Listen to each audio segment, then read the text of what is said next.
Hey, what's up everybody? This is Like It's 1985, and today we are going to take a look at the Marvel Legends Agent Venom action figure. This is a Walgreens exclusive figure, and let's go ahead and take a look at the packaging first. Nothing fancy there. It doesn't even say Walgreens exclusive anywhere on it. It's just your standard Marvel Legends Infinite Series packaging. Here's a look at the back. So nothing of note there, just to show you that. Now, the figure itself does come with 4 weapon accessories, and the neat part about the figure is the weapons can be held, at least the smaller weapons here can be held in the symbiote tendrils here on the back, which is, I guess, a sort of an accessory in itself. But these 2 handguns here, this one here, is identical to this one here, and they look fine in the tendrils. But they look really small when you place them in the figure's hand. So I think they're meant, at least these 2 here, are meant to be placed in the tendrils as opposed to the figure's hands. Now, the weapons that I place in the figure's hands here, you can see here on his in his left hand here. He's got this weapon here. And I don't know, I'm not a weapons expert, but relative to the size of the figure, the weapon looks a bit small in scale. Maybe I'm just imagining things, but to me it looks a little bit small. But it's fairly nicely detailed. And then the other weapon here is looks like some type of submachine gun. You can see there. It also looks a bit small relative to the figure and the figure's hands, but again, I'm not a weapons expert, so I could be wrong. But anyhow, I thought I'd point that out just in case that bothers you, or you think it does look too small, and just so you know what you're getting into when you purchase a figure. I thought I'd point that out. Now, the hands themselves are sculpted pretty nicely, as you can see, to hold the weapons. You can see there's the one finger going through the trigger, on the trigger there, what we call the trigger finger hand. Same thing over here. So you've got the hand sculpted to securely hold those weapons. They're not going to go anywhere placed in the hands like this. So that's good. And then, as I mentioned before, this symbiote tendril here is just a peg. It goes into a hole in the back, and you could conceivably angle it any way you want, because after all, it's just a peg. So you have a 360 rotation as to how you want to pose the tendrils. I just happen to have them like this for the review. And I'll probably keep them like that for the display, actually. It looks kind of cool. So, I'm just going to take this off for now just to get that out of the way, so when I go over articulation it doesn't get in the way.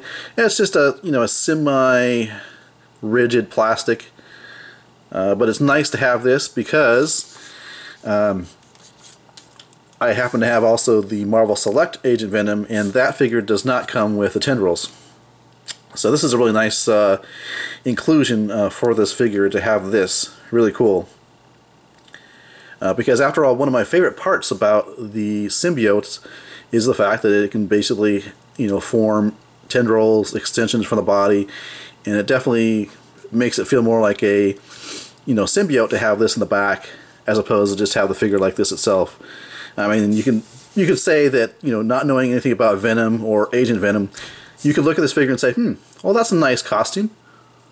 Not having known that it's actually a living costume or living suit, symbiote. So with these tendrils in the back, it really brings home the point that yeah, this is actually something just beyond a normal costume. It actually is a living, the idea behind it, it's a living symbiote that actually can form these tendrils, which is pretty cool. So let's take a look at articulation, and then I'll go into look at the figure in detail. So articulation wise, the head has a wide range of movement like this, as you can see, especially looking down. You can get nice poses to the side like that as well. So no problems there. It looks like it's just a ball hinged type of setup there. You have the shoulder armor here, soft plastic. You probably want to be careful because The plastic looks pretty thick there where it's attached, but over time I suppose if you wore that down it could be prone to falling off. But it's pretty, it's got a pretty sturdy connection and a good amount of plastic there. I'm just saying that if you're buying this for a kid, this is going to be probably one thing that you're going to lose first, because this, you know, is on there attached like that. So you have these bits. I guess you can count that as articulation, but not really. But you have the shoulders, of course. And let's see, they can go out like that. There is the bicep swivel. And then there's the double jointed band at the elbow.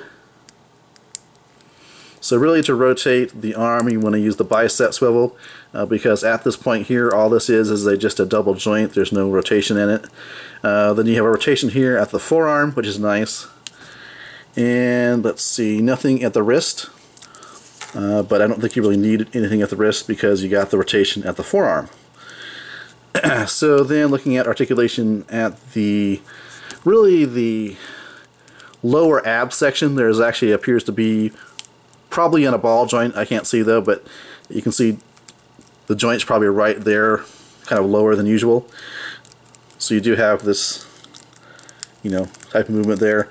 And it looks like there's a swivel at the waist there. And then you can see the hips can go out like that. Swivel at the thigh.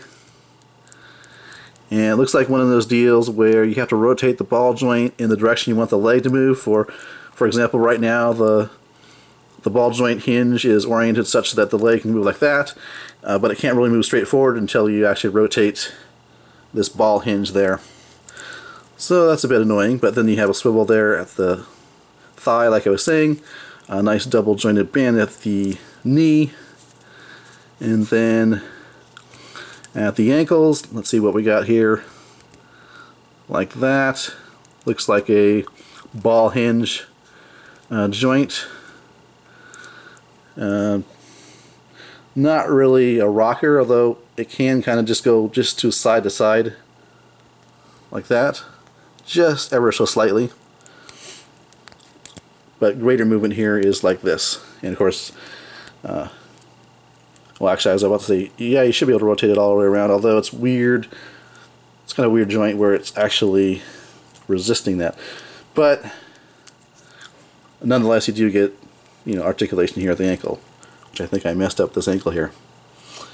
Let's see.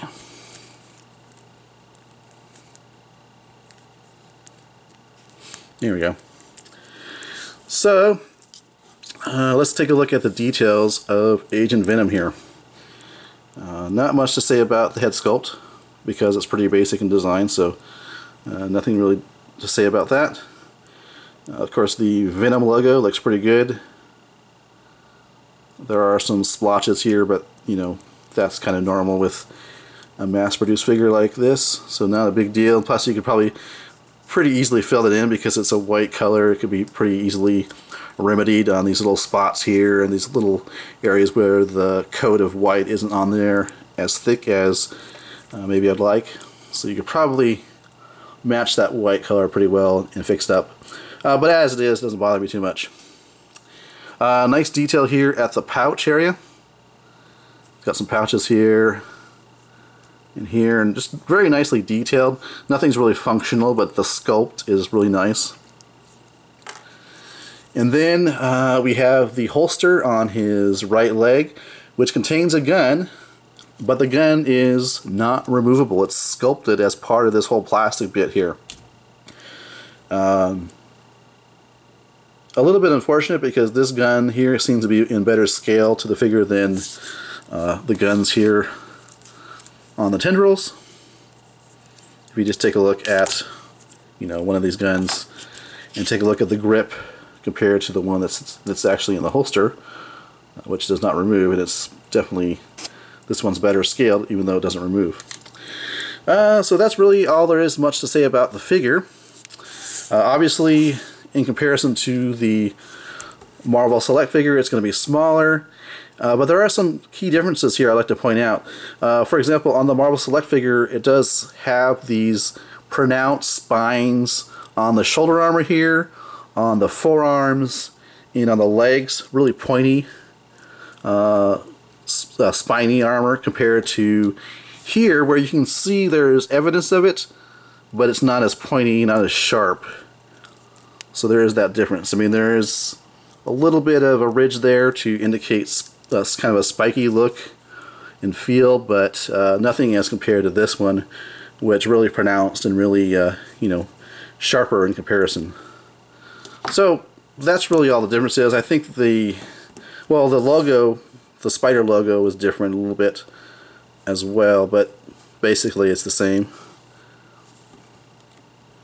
So yeah. I picked up this figure because I'm really big into Venom. I'm really big into Carnage and all the symbiotes, and I'm really Venom's one of my favorite villains. And I was kind of at first I kind of wasn't really liking the idea of this kind of Venom bonded with a soldier type of deal, but it, you know, I've kind of got used to it. I think that's pretty much where the Venom comic has gone these days. So I don't mind it too much. I really like the fact that the Marvel Legends figure does include the tendrils here, as well as the guns to go in those tendrils, which is really nice. Alright, well, this has been a review of the Walgreens exclusive Marvel Legends Agent Venom figure. If you're looking to pick it up, like I said, it is Walgreens exclusive. You can pick it up on the eBay. Typically, those prices are going to be around $30.